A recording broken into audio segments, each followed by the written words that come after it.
E agora se prepare para ouvir a mensagem de Deus. Abra o seu coração e a sua mente, e deixe Deus entrar em sua vida.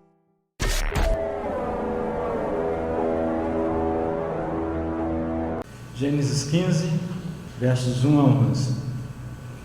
Depois destes acontecimentos, veio a palavra do Senhor a Abrão numa visão e disse: Não temas, Abrão, eu sou o teu escudo e teu galardão será sobremodo grande. Respondeu Abrão: Senhor Deus, tu me haveras de dar, se continuo sem filho, e o herdeiro da minha casa é o Damasceno Eliezer. Disse mais Abrão: A mim não me concedeste descendência, e um servo nascido da minha casa será o meu herdeiro. A isso respondeu logo o Senhor, dizendo: Não será esse o teu herdeiro, mas aquele que será gerado de ti será o teu herdeiro. Então conduziu até fora e disse: Olha para os céus e conta as estrelas, se é que o podes. E lhe disse: Será assim a tua descendência, a tua prosperidade. Ele creu no Senhor, e isso lhe foi imputado para a justiça. Disse-lhe mais: Eu sou o Senhor, que te tirei de Ur dos caldeus, para dar-te por herança essa terra. Perguntou-lhe Abrão: Senhor Deus, como saberei que hei de possuí-la? Respondeu-lhe: Toma-me uma novilha, uma cabra e um cordeiro, cada qual de 3 anos, uma rola e um pombinho. Ele, tomando todos esses animais, partiu pelo meio e lhes pôs em ordem as metades, umas defronte das outras, e não partiu as aves. Aves de rapina desciam sobre os cadáveres, porém Abrão as enxotava. Vamos ler também o verso 17 e o 18. E sucedeu que, posto o sol, houve densas trevas, e eis um fogareiro fumegante, uma tocha de fogo que passou entre aqueles pedaços. Naquele mesmo dia fez o Senhor aliança com Abrão, dizendo: A tua descendência dei esta terra, desde o rio do Egito até ao grande rio Eufrates. Amém? Santo Deus, em nome de Jesus, nós estamos diante da tua palavra. Nesse momento eu te peço que o Senhor me use para ser um instrumento do Senhor para trazer essa mensagem. Eu peço ao Senhor também que o teu Espírito possa agir nas mentes e nos corações daqueles que aqui estão nessa noite, para que possamos, ó Senhor, entender a tua palavra e buscarmos para nossas vidas aquilo que ela diz que nós devemos fazer, aquilo que nós devemos ser. E em nome de Jesus é que eu te agradeço. Amém. O nosso tema: qual a relação entre família e reino? Como eu já mencionei 2 letras do cantor Roberto Carlos aqui, eu quero lembrar de mais uma. E eu gostaria que vocês meditassem nesse pedacinho que eu vou falar aqui com vocês. O nome dessa canção é Os Velhinhos. Imagina você, um velhinho agora. E ele começa a canção dizendo assim: Quando a velhice chegar, eu não sei se terei tanto amor para te dar. Imagina você casado, você já velhinho, com a sua esposa do lado. O seu amor por ela continua o mesmo de quando você a conheceu no passado? É para a gente refletir. Quando a velhice chegar, eu não sei se terei tanto amor para te dar. Hoje, no dia de hoje, vem amor, vem amar, pois meus braços esperam te querendo abraçar.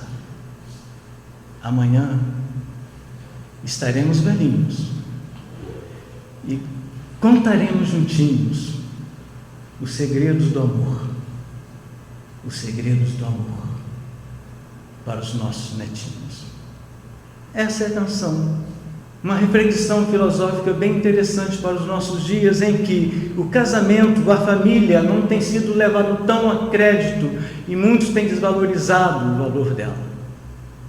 E qual é a relação de família e reino de Deus? Por que a família é tão importante para Deus?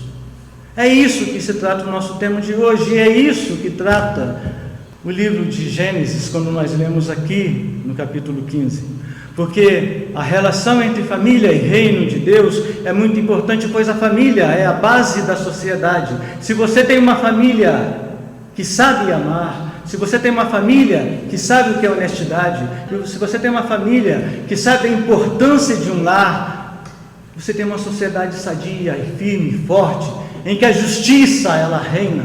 Mas se a sua família ela é diferente disso, se os valores são contrários a esse, a sua sociedade, onde você mora, vai ser bem diferente daquilo que Deus espera do ser humano.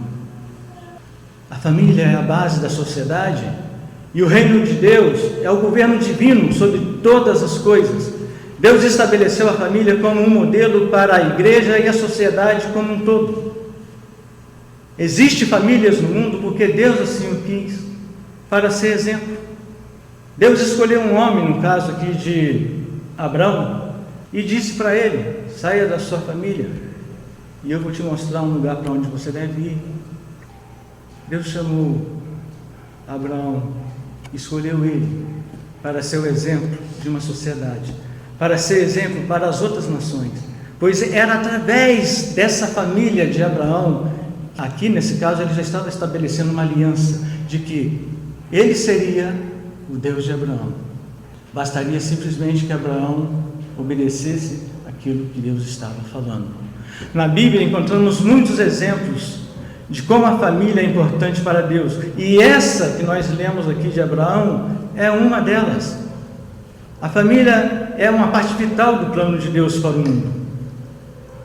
Aqui no caso de Abraão, ele foi o pai de uma grande nação, e depois, mais adiante, nós vemos uma outra família que Deus também escolheu, Maria e José, que deram à luz a um menino chamado Jesus, e esse menino passou a ser o salvador do mundo. Olha a importância que tem a família para Deus. Primeiro ele escolhe uma família, Abraão e sua esposa. Vocês vão ser o exemplo de família que eu quero para a sociedade. Vocês serão o exemplo de família que eu quero para que todas as nações sigam de exemplo. E depois escolheu uma outra família, através de vocês. Todas as outras famílias podem ser salvas, crerem no meu Filho Jesus Cristo. Além disso, a família é um lugar onde se pode aprender sobre Deus e seu amor. Os pais são chamados para ensinar os seus filhos a respeito de Deus e a viver uma vida piedosa. A Bíblia diz que a igreja é a família de Deus e os cristãos são irmãos em Cristo. Nós não costumamos levar isso muito a sério. Mas deixa eu falar com vocês uma coisa. Ali estão meus filhos, Lucas e Mateus. Através de Lucas veio a Laila. Através do Mateus veio a Esther. Através da igreja vieram todos vocês que também passaram a ser meus irmãos. A importância da família, do ensinar do amor de Deus, onde se espera ter comunhão, onde se espera ter amor, onde se espera ter compaixão, onde se espera ouvir palavras que tragam esperança. Em resumo, a família e o reino de Deus estão intimamente ligados, pois ambas são parte do plano de Deus para a humanidade. Deus deseja que as famílias sejam abençoadas, e se o homem é um testemunho vivo do seu amor e da sua graça para o mundo. Todos nós cristãos devemos ser esse exemplo. Devemos mostrar o amor de Deus. A importância da igreja como um todo é falar desse amor. Nós estamos vivendo num país agora em que essa divergência ela é muito grande. Depois da pandemia, alguns pensaram que as coisas iriam melhorar. Alguns falavam que o amor ia voltar. Mas não é isso que nós temos visto. O papel da igreja no mundo é ser sal e luz. Somos nós que devemos mostrar o amor. Somos nós que devemos levar a esperança. Somos nós que devemos mostrar o que é verdadeira paz. Porque nós conhecemos aquele que é o príncipe da paz. E se eu tenho o Espírito de Deus em mim, eu tenho a paz. Ou pelo menos se espera que se tenha paz. Agora que nós sabemos da importância da família, vamos ver qual é o plano que Deus tem para a humanidade. O plano divino para a humanidade é a salvação em Jesus Cristo e a restauração da comunhão com Deus. Desde o início, Deus criou o homem e a mulher à sua imagem e semelhança para viver em comunhão com Ele e com o mundo criado. O que Deus espera, o que Deus tem como plano, é que os homens possam se unir, é que os homens possam encontrar a verdadeira paz, é que os homens possam verdadeiramente viver em comunhão. Mas essa comunhão nós só conseguimos quando temos Jesus na direção de nossas vidas. É difícil, se você tem Jesus, viver com ódio no coração. Ou você tem Jesus ou não tem Jesus. A Bíblia diz que Deus é amor. E diz também que se você diz que ama, mas não sabe amar o seu irmão, você é um mentiroso. O plano divino de Deus para a humanidade é que nós possamos conhecer a Ele bem íntimo, bem íntimo. Assim como eu conheço a Miriam na sua intimidade, assim como ela também me conhece a mim. Eu devo conhecer a Deus na intimidade da mesma forma como Ele me conhece. Ele conhece o meu mais profundo ser e sabe quais são as mazelas e as coisas que eu faço de errado e tudo mais. Eu não preciso abrir a boca porque Ele sabe. Ele é Deus. No entanto, a humanidade escolheu seguir seu próprio caminho e se afastar de Deus, resultando na queda e na entrada do pecado no mundo. Mas Deus não abandonou a humanidade e em sua misericórdia enviou seu único Filho, Jesus Cristo, para morrer na cruz e pagar pelo preço dos nossos pecados. Veja ali o exemplo de Adão e Eva. Imagina você na sua casa e de repente tendo que ser despejado do seu lar, onde você tinha tudo, tinha alimento, tinha paz, tinha tranquilidade, mas por um erro você foi despejado da sua casa, sem direito a voltar. Foi o caso daquele casal ali. Depois de Deus falar, tudo isso é de vocês têm liberdade, vocês podem comer de todas as frutas, com exceção daquela ali. Dê nome aos bichos, tenham filhos, vocês podem comer de tudo que vocês quiserem. Mas exatamente daquilo que Deus pediu para que eles não fizessem, foi o que eles fizeram. Mas por um simples fato, que isso também pode acontecer, veio um ser e falou: olha, aquilo que Deus falou não é bem assim. Existem muitas vozes contrárias que chegam até você para tirar você da presença de Deus. Existem muitas vozes que chegam até você para te mostrar os prazeres que o mundo pode oferecer. Basta você voltar para a própria Bíblia e olhar o exemplo do filho pródigo.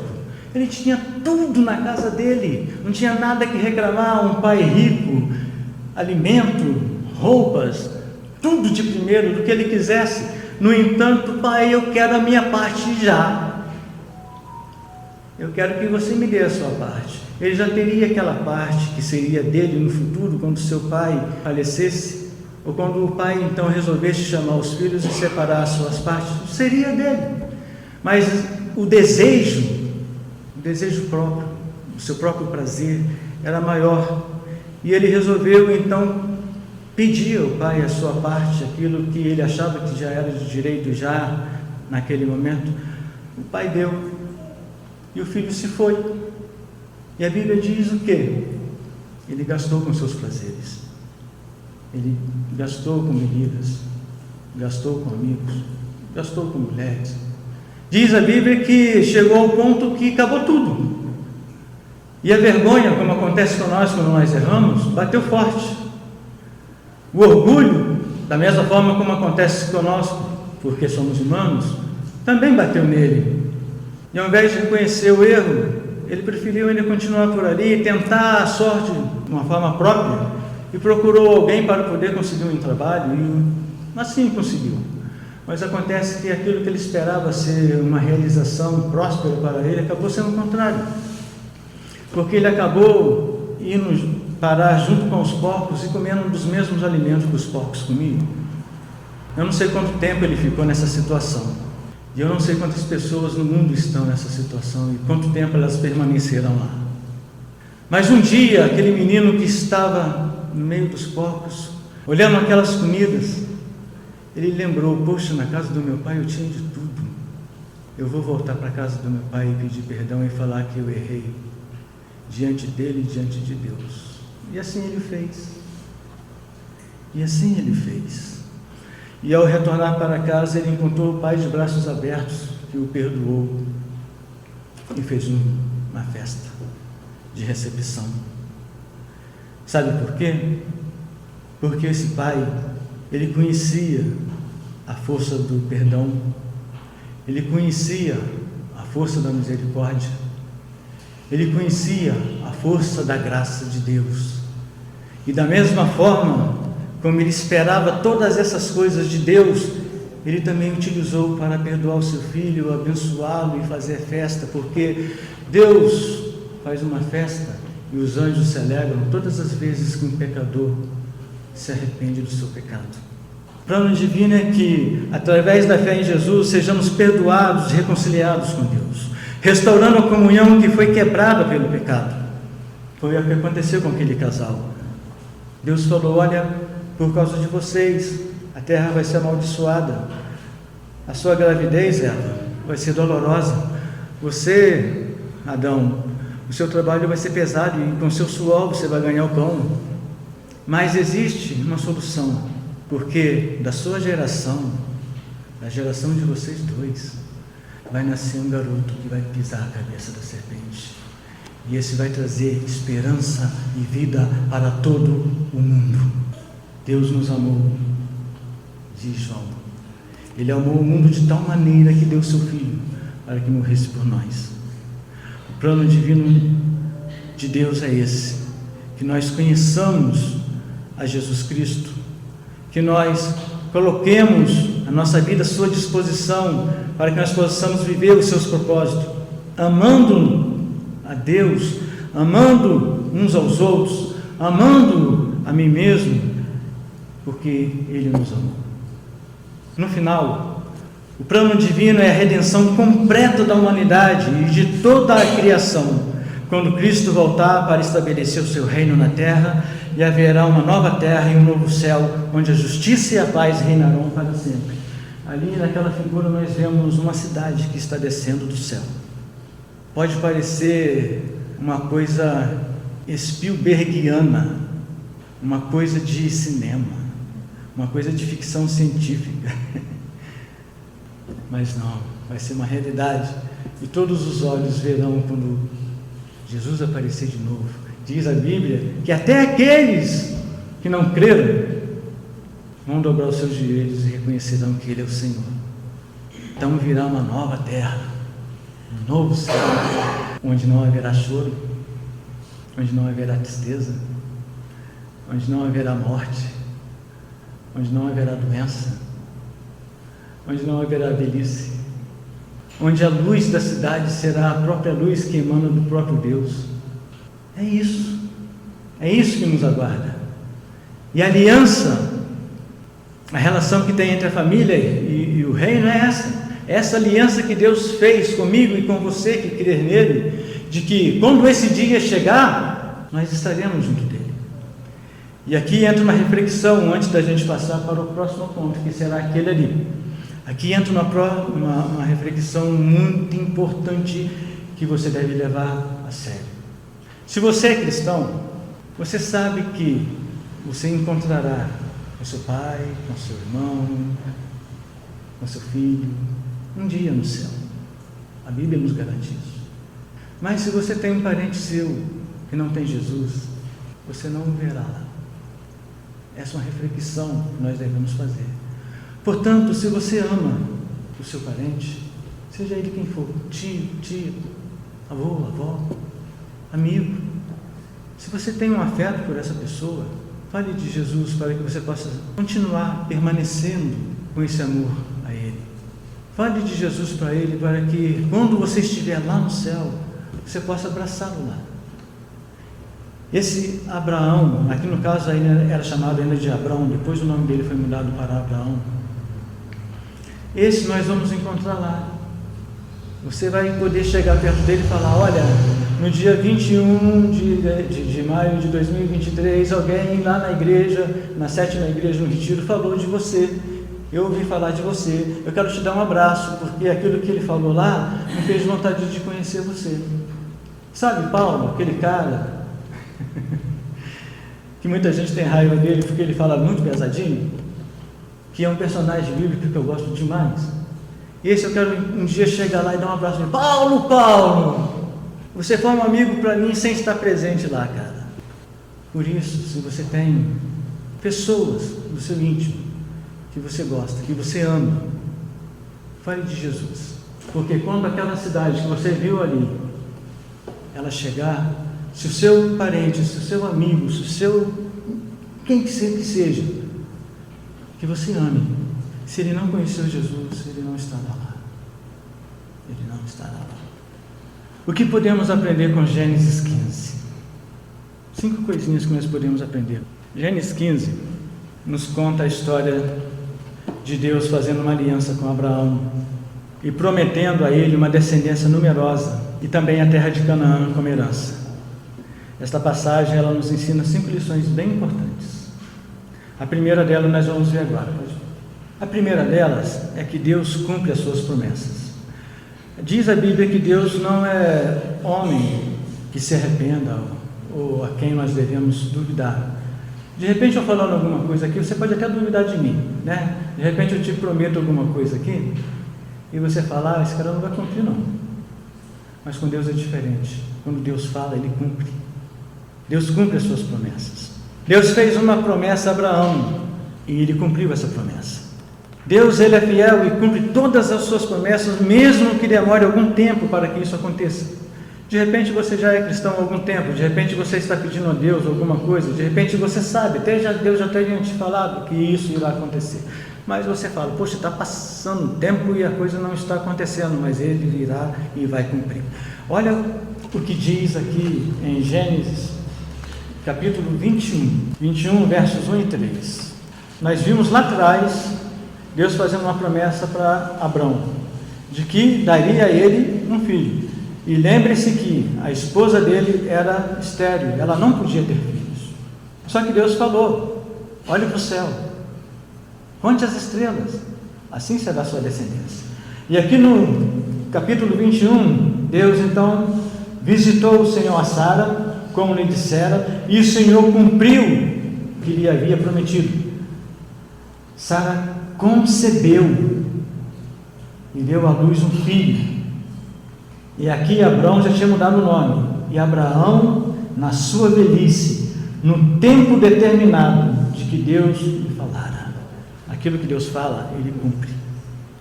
Confie nisso. O segundo ponto, a importância da fé.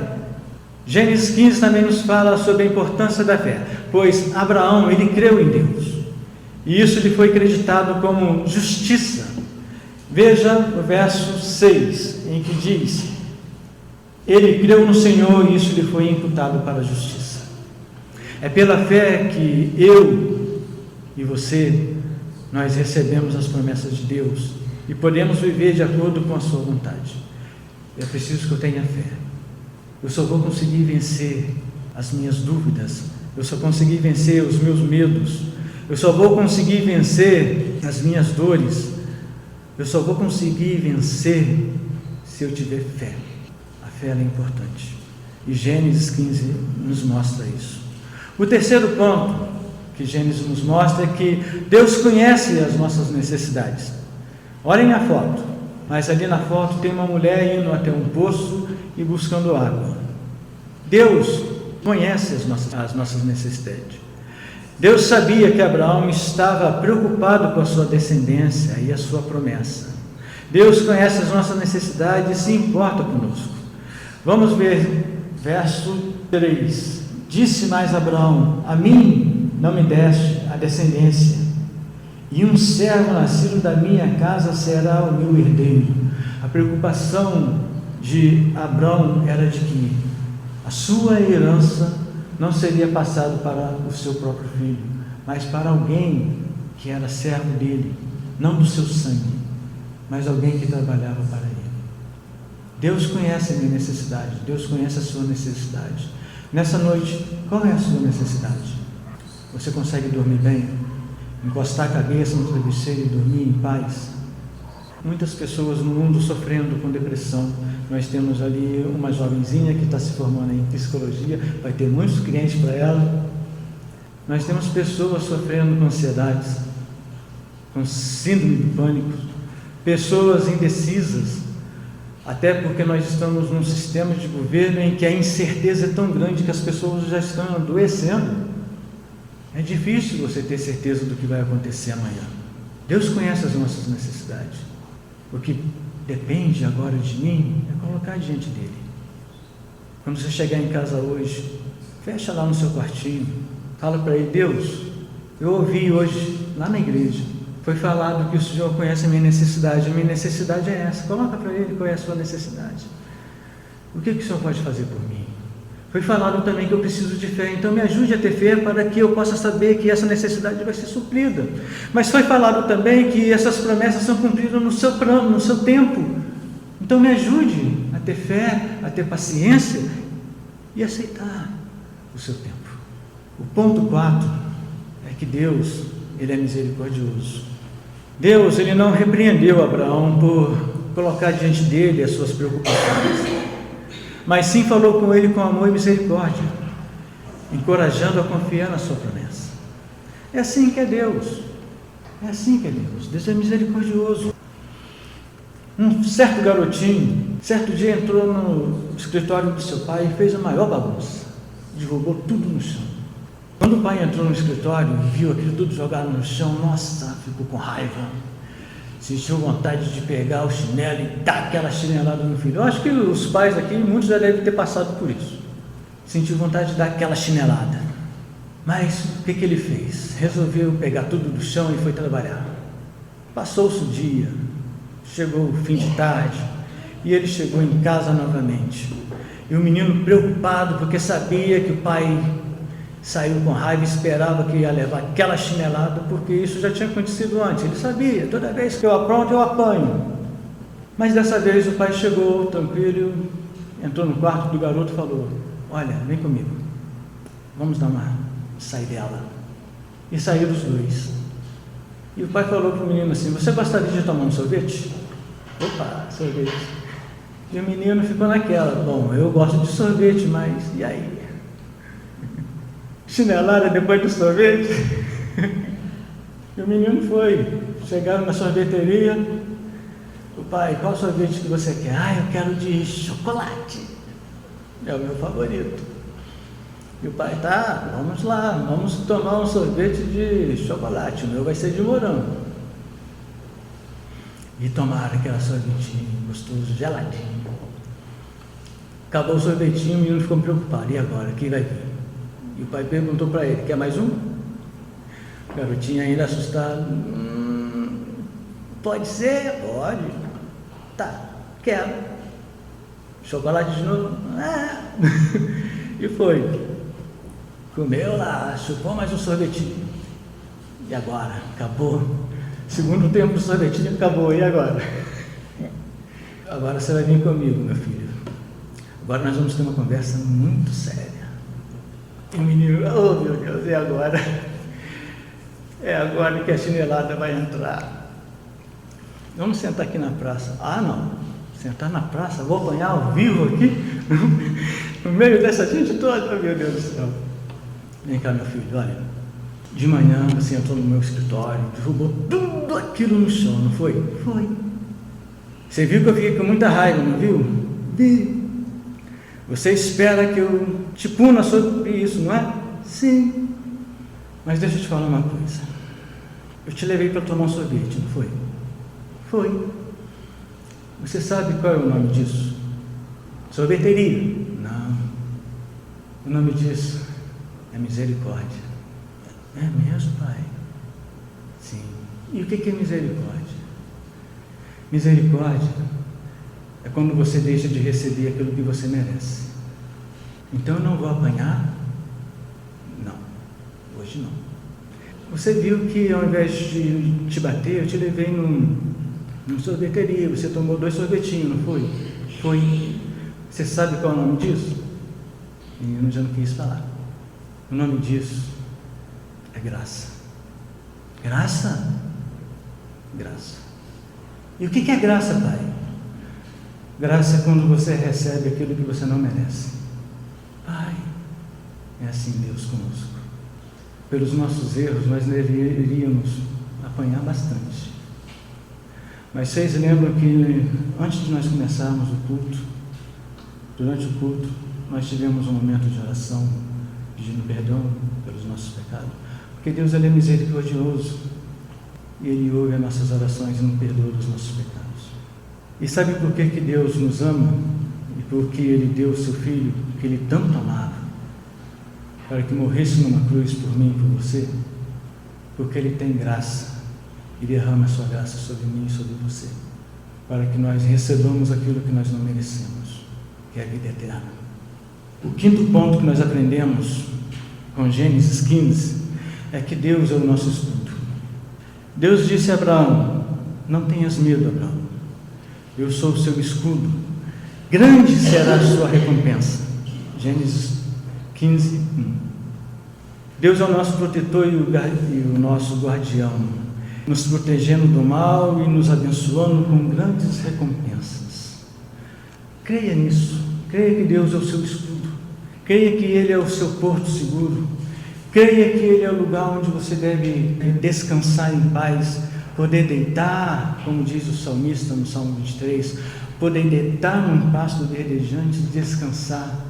Coloque diante dele as suas necessidades, coloque diante dele aquilo que você está necessitando. Estamos no mês da família. Como é a sua família? Será que quando a velhice chegar, você vai ter amor pela sua esposa?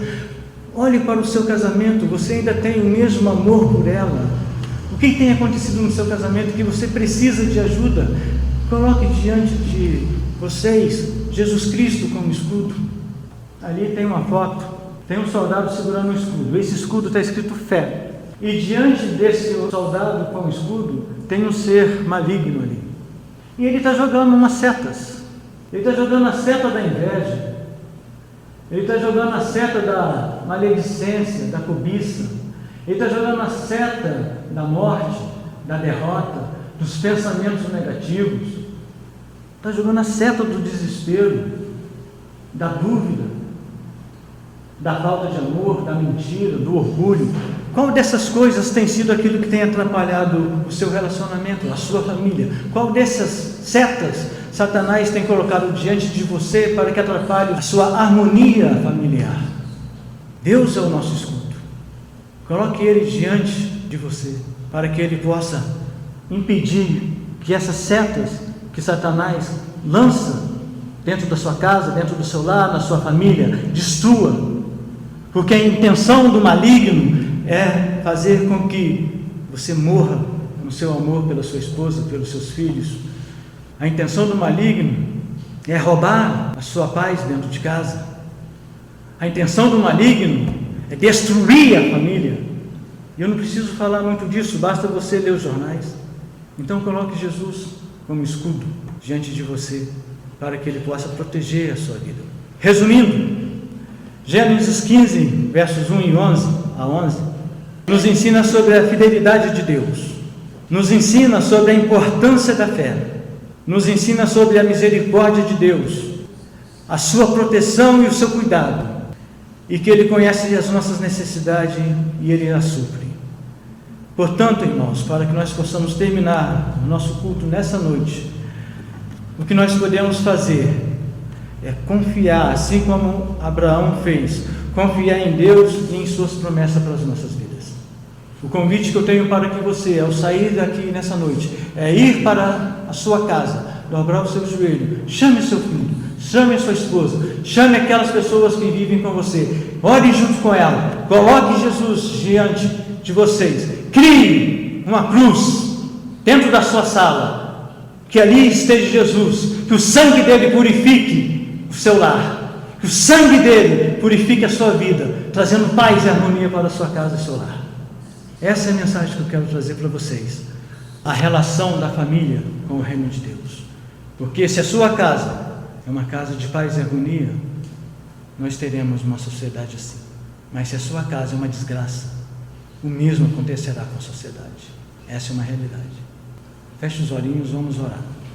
Deus amado, em nome de Jesus, nós estamos nessa noite, Pai, falando sobre a relação da família com o Teu reino. E nós vimos através de Abraão a importância que nós temos que ter de confiar no Senhor, na sua fidelidade, de colocar o Senhor como um escudo nas nossas vidas, confiar na Tua fidelidade, termos mais fé, acreditarmos na Tua misericórdia e confiarmos que o Senhor está nos protegendo a cada dia de todas as coisas ruins que estão acontecendo. O Senhor nos supre as nossas necessidades, nós cremos nisso. E nós tivemos a oportunidade de compartilhar esse momento quando nós colocamos aqui no gasofilácio os nossos dízimos, as nossas ofertas. Porque se nós pudermos trazer e colocar aqui os nossos dízimos e ofertas, foi porque o Senhor supriu essa nossa necessidade. Mas existem outras necessidades que o povo de Deus, o Teu povo, Pai, também necessitam. São aquelas necessidades de carinho, são as necessidades de afeto, são as necessidades de amor. São necessidades básicas que nós, como seres humanos, precisamos, mas muitas vezes essas coisas nos são negadas pelos nossos próximos, pessoas que estão perto de nós. Mas a Tua palavra diz que nós devemos amar o próximo e perdoar aqueles que nos humilham, aqueles que nos ofendem, e perdoar os nossos inimigos. Então, ó Pai, nos ajude, da mesma forma como ajudou Abraão a ter fé, para que nós podemos enfrentar todas as barreiras, todas as setas que Satanás lança diante de nós. Permita que nós possamos colocar essas palavras em ação em nossa casa. Permita que nós possamos envelhecer com o passar do tempo, de forma natural, como é natural a todo ser humano. Mas permita que aquele amor que eu tive pela minha esposa, ele permaneça durante o tempo em que estivermos vivos. Porque um dia, diante do Senhor, nós juramos que seríamos unidos até que a morte nos separe. Nos ensine também a ser fiel naquilo que a Tua palavra diz em relação aos nossos filhos. E nós, como filhos, nos ensine a respeitar os nossos pais, porque são palavras que a Tua palavra nos ensina. E quantas as vezes, ó Pai, que eu coloco essas coisas de lado, deixo sozinha na gaveta, ou quero abandonar de vez, como fez aquele garoto, ao deixar a casa do seu pai, nós entramos num lamaçal, e esse lamaçal nos faz viver numa vida sem esperança, uma vida de incertezas, uma vida de pecado. Mas nessa noite nós ouvimos aquilo que Gênesis 15 nos ensina. Então que o Teu Espírito coloque isso e plante essa sementinha no coração de cada um de nós. E todas as vezes que vier uma seta, que eu lembre que o Senhor é o escudo e que está ali para impedir que fira o meu ser, fira a minha mente, fira o meu coração, fira a minha alma, me impedindo de adorar o Senhor. Ajude-nos, ó Pai, a caminhar cada dia na Tua palavra, assim como Abraão é chamado de seu amigo. Faça-nos também Teus amigos. Jesus assim chamou seus discípulos uma vez. Eles já não seriam chamados de servos, mas amigos. Então permita-nos ser amigos do Senhor, para que nós possamos conhecer as verdades do Teu Evangelho, a verdade da Tua palavra, e que essa palavra seja lâmpadas para os meus pés e luz para o meu caminho, em nome de Jesus. Amém.